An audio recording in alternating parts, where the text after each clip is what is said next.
We are just starting the season. You can go in and purchase your codes, get students in the gym. So we'll talk about that.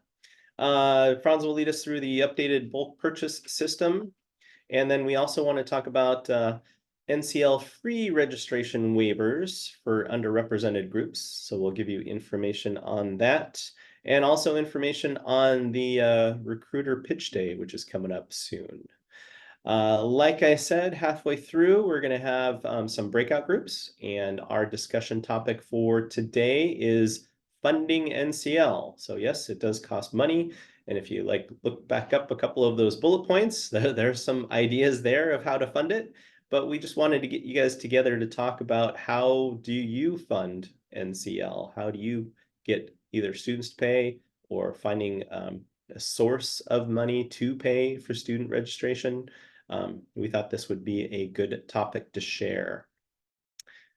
All right, so let's jump right into it.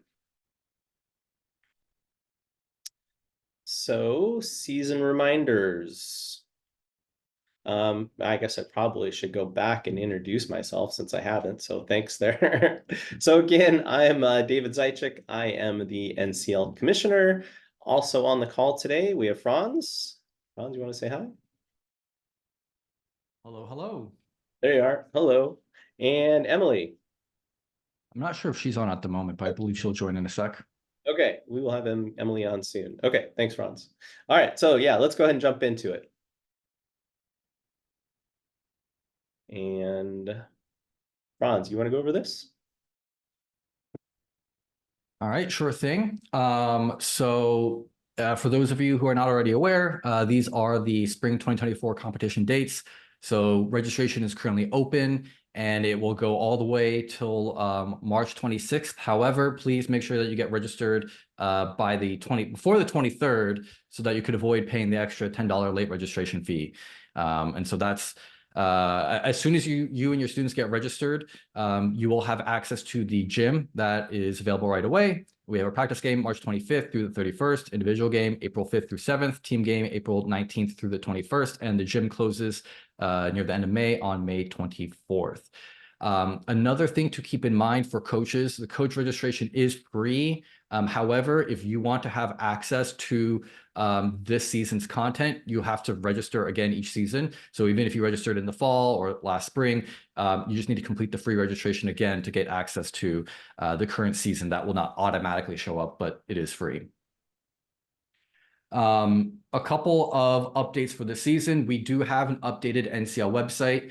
And so if you go to the nationalcyberleague.org, you can check that out. There are quick access links to the different resources. And so it should be a lot easier to navigate and find all the helpful resources to help prepare. And also we have on our informational resources, there's even a link to a practice schedule if you are looking for some additional guidance on how to get your students prepared for the season. Also, by popular demand, we have added additional gym challenges to the gymnasium. Currently, the new challenges that we've added, they are just the practice challenge. The tutorials and write-ups are going to be kind of rolling in over the next week or so. And so your students can go in and start playing with that. If they have any questions, the write-up should be available shortly. I'm seeing in the chat, Chip is excited. Hooray for the new gym challenges. Yes. Very exciting. All right. And then I also wanted to give people an overview of the updated bulk purchase system. And I realized I said finance offices here twice, but there is a updated purchase order system for NCL registration. When you go in, you can scan the QR code, go to that link. There's also links to that within the registration portal for NCL. But we've simplified the process a lot more because we had people asking for like vendor paperwork and invoices and price quotes. So we built out a new automated system so you can put in your information into a form and all of that paperwork will be generated automatically for you. And so you can go in, put in your information, you'll get like a price quote. Once you get a purchase order on your side, you can input the purchase order number and that will be reflected automatically in the invoice. And so all of that is automated.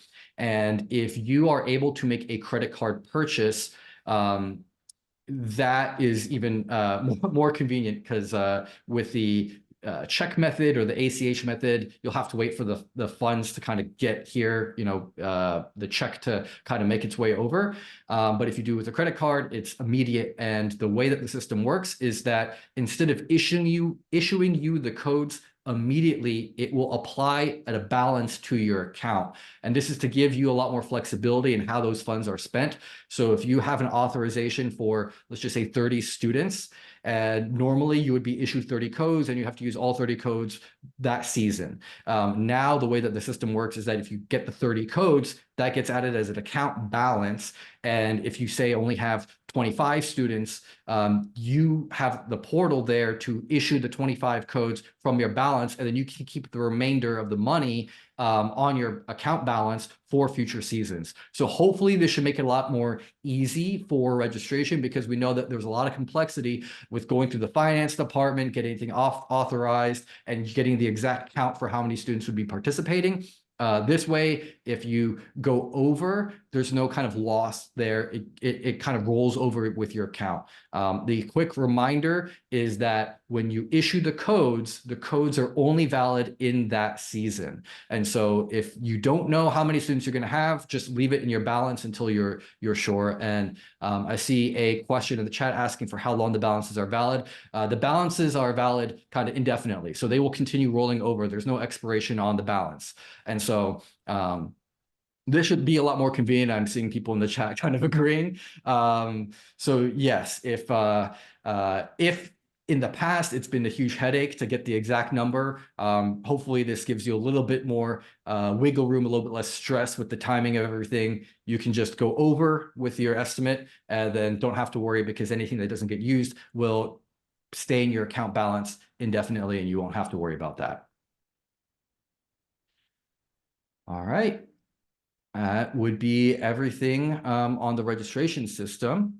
I'll pass it over to Emily to cover our free registration waiver program.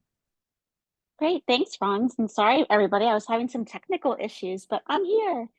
So I'm excited to share that this season we have our diversity and cybersecurity free registration waiver program up and running.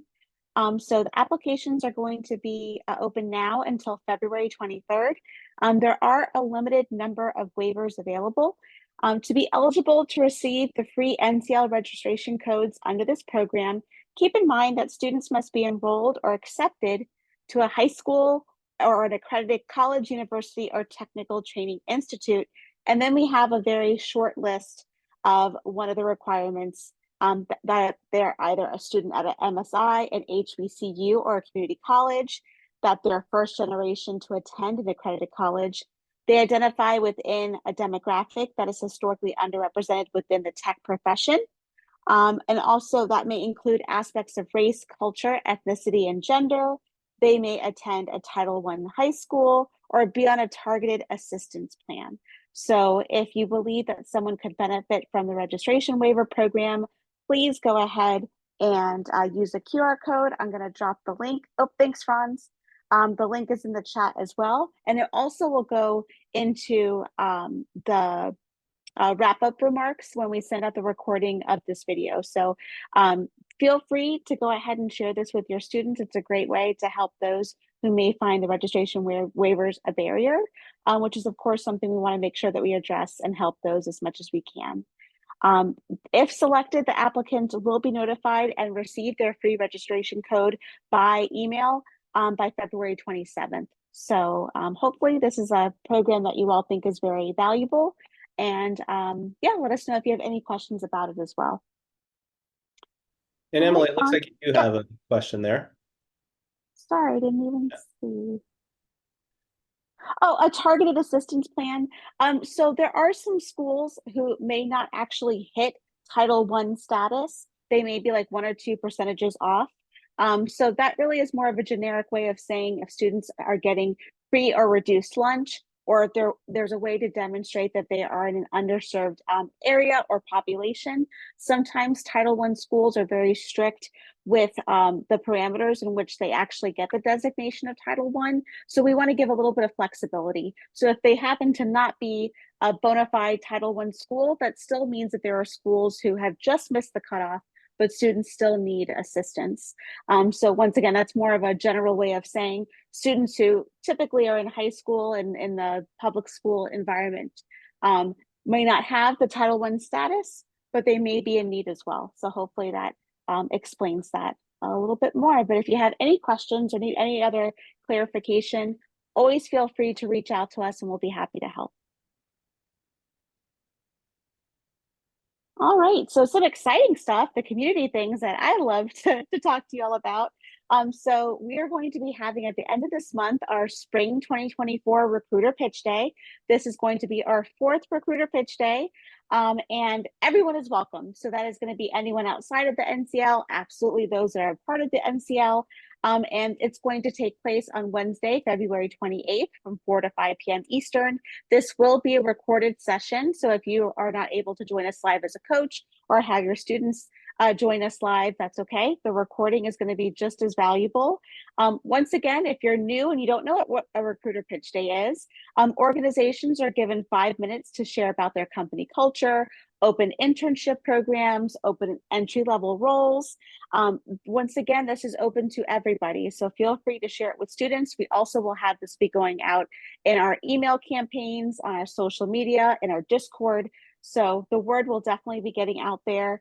It's a great way for students to not only learn about companies, but to connect and make networking opportunity just right at their fingertips. This is a virtual come all event, and it's a wonderful way to just learn about different companies and the recruitment practices and about the hiring teams.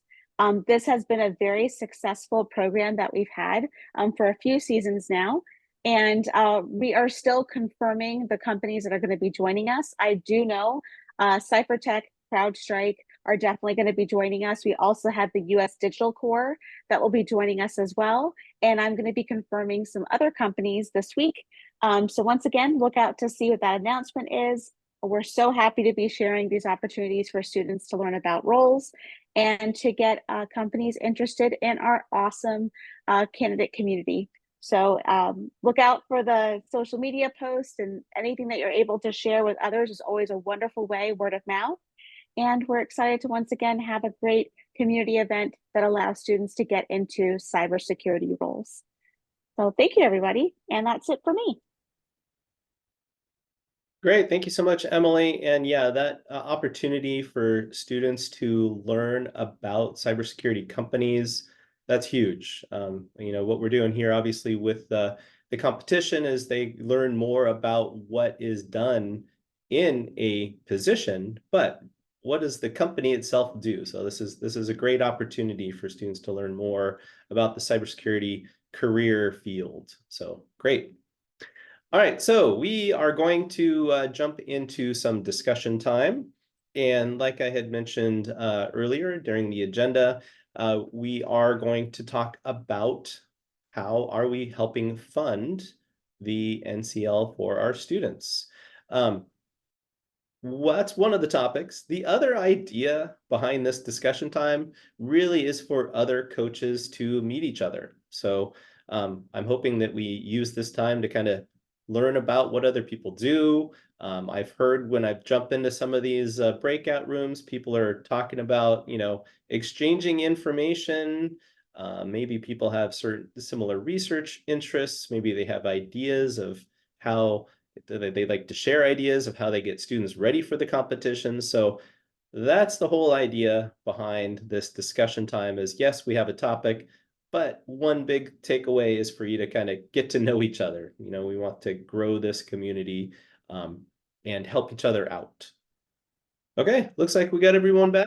Welcome back. What we wanted to do just at the very end of this call right now is just share information between groups. So if you could take just a couple minutes to summarize what you talked about. I'm starting with room 3. So Chip, take it away. Chip Thornsberg. So in my room was Maria Laurent Rice, Abdelaziz Kaina. I know I just killed your name. Sorry. Ping Wing and Guy Garrett. We use club funds, and our college treats our competition students kind of like they treat a baseball team or a basketball team. So we're able to draw funds out of that. Some of the other department funds are being used. Two of our members in our room, the students have to do private pay. So hopefully the NCL grant will offset some of that cost for the students. Previously, NSF grant funds were used, and Perkins funds grants were used. In a side conversation that came up, talk about the fact that the National Cyber League aligns with work roles and tasks that employers demand, and using those using the reports that are generated is just golden for your students to pull out bullets for their resume. Yeah. Awesome. So yeah, the scouting report is definitely key, and I know my students use it quite a bit. They all, even go in and copy and paste out of the scouting report right into their resume. So that's a huge thing. Plus I show them, as like, okay, well, guess what, guys, you were good at these categories. There's jobs, and here's what those categories, what jobs these categories equate to. So thanks for bringing that up. All right, let's move on over to room 2. Eric. There's the unmute button. Hello. Hello. Okay. Well, okay. So, yeah, any chance of making that a little bigger, David? Maybe reducing the size of the. No, okay, there we go. Yeah. Okay. So there, now you can kind of read it. Okay. So we had quite a few participants. Luckily,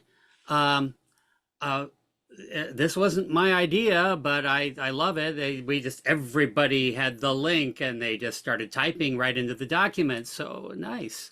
Kind of reduce the burden. Look at all this stuff. Okay, so and so I just asked people to just kind of put their name there, and with whatever suggestions that they had. Particularly, and obviously depending on where you're operating out of, it's going to vary. Let's say that Mary is let's see, Mary Waltz, I think, and let's see, yeah, there it's up there someplace. Yeah, she's and let's see, she's let's see, I believe Mary is at a high school, I believe. Let's see, let me just check that here. Yeah, it's in high school in Wisconsin. Okay, so it's like fundraising stuff, and selling T-shirts, because as Mary, as you pointed out, it's people like T-shirts. So so there's that. We have a computer science club at the college, and to which I've invited all of my my students. Incidentally, I didn't mention that. I'm part-time. I'm an associate faculty at Santa Rosa Junior College, about an hour north of San Francisco. Anyway, so at the computer science club, there's money from the inter-club council of the college. They have a pot of money that they can hand out, and so what we'll do is ask the players to pay the fee out of their own pocket up front, and then we'll submit to the inter-club council for reimbursement. Okay, so that way there's not, that way they have skin in the game, for one thing. So, so I mean, that's specific to the community college. Okay, so there's Arundel Community College, pays 75% of it. Yeah. Tim pointed out that we've got club-based teams. This, Tim, I believe, was it you that said, let's see, fundraiser from the, I'm trying to, yeah. There's a number of things you said, Tim, that didn't actually land in writing here. Did you want to add anything? No, Okay. no, that's All good. right. Okay. Kaylin is in Edmonton, Canada. Um, and Kaylin, I think you said that you actually make it part of your courses, required part of the course. So it started out with department funds and evolved from there, and eventually the idea, and I think that's next semester, make it self-supporting by asking the students for a lab fee to cover the registration, and it's an assignment in the class. And this one's interesting too, sponsorship by cyber companies. That's great. Yeah, yeah, that's that's the so that's interesting. That's not exactly a grant, I guess, but Right. it's business sponsorship. I guess this one's kind of similar too. Yes. Yeah. That's and yes, thanks to Lisa Lancor, and she Connecticut. There we go. Um, so yeah, so there's that, and then grant opportunities. What's POC, Kaylin? I didn't catch that. Proof of concept. Proof of concept. Okay. All right. So so yeah, for grant opportunities, it has to be. Yeah, that's something we've encountered as well. You know, grant opportunities at the college generally have strings attached, like, does it increase enrollment? Mm-hmm. I follow the money.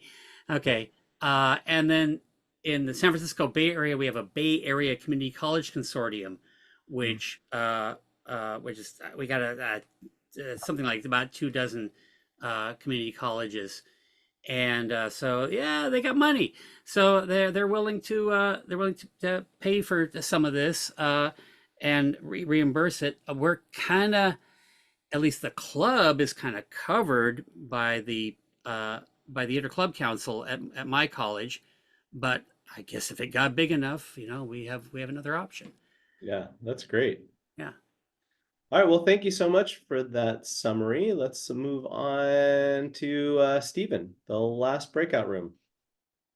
Okay, yes. Okay, so had a little trouble with getting the right document, but anyway, so we had John Haley, Joel Hutchins, Michael Norman Owski, and Flourish. I can't pronounce her name totally, but anyway, you want to say your name, Florisha? Anyway, so here, the first area was around what methods do you have for funding the students? So there was a idea around grants, and people are using the grants like SFS and the DoD scholarships for service and those type of things. Also, department, some of them are using department budgets and their grants. On some of those grants too, they were actually taking the indirect money and using that toward paying for the NCL registration. So that's a good way to think about it. I don't know if that would fly at our school, but it might. I never thought about asking. And then also what we do is it's a required co-requisite for the NCL. If you're in any of the cyber classes, you can't register for that class unless you register for the NCL class that we have. And so that's considered just like any other tuition fee you would pay for that, and that's how we collect the $35 fee. And then as far as looking at what grant opportunities available, we talked about industry advisory committees. If you have that at your school, you could talk to your committee and see if they would help sponsor some of the funds, or like at one time before we actually started requiring the course as a co-requisite, we had a nonprofit organization in the area that in New Mexico they have these regions. There's 12 regions that support IT for public schools, and so Region 9 provide the funds for the high schools to participate. So that's another thing. You could also look at maybe your workforce development organization to provide those. You could also, other items that came up was looking at maybe a foundation, your university or college foundation. Also looking at national centers like the Insight. Insight provides funding for students and for NCL. And maybe this is a question for David and Franz, if Franz is on, but I can't remember. I know that I'm a co-PI for Insight, so I should know this better, but I know that we funded some NCL registrations. I don't know how that process works. Did we provide the funds directly to Cyber Skyline and NCL, or did they come to NCL to pick into Insight to get those funds? That would be something I don't know if you can answer that, David, or maybe Franz or Emily or somebody could answer that question. Stephen, I Emily? believe for that program, so the schools applied to Insight for the funding, and then Insight would make the purchase on behalf of them, and then Cyber Skyline would distribute the codes directly to the schools that received the funding. But I believe they also made the decision to switch to providing that once per year rather than twice per year. I forget whether it was the fall or the spring that they were funding. Okay. I'll do some follow-up, and then but you can go to the Insight website and it should be communicated on there, but I'll ask at our next leadership when they're going to fund it again. Great. And then also Perkins funds are used, and then and other like nonprofits, you could go to them to see if you can get funding. So that was what we came up with. If there's anything else, any of the team, anybody on our breakout session, go ahead and chime in.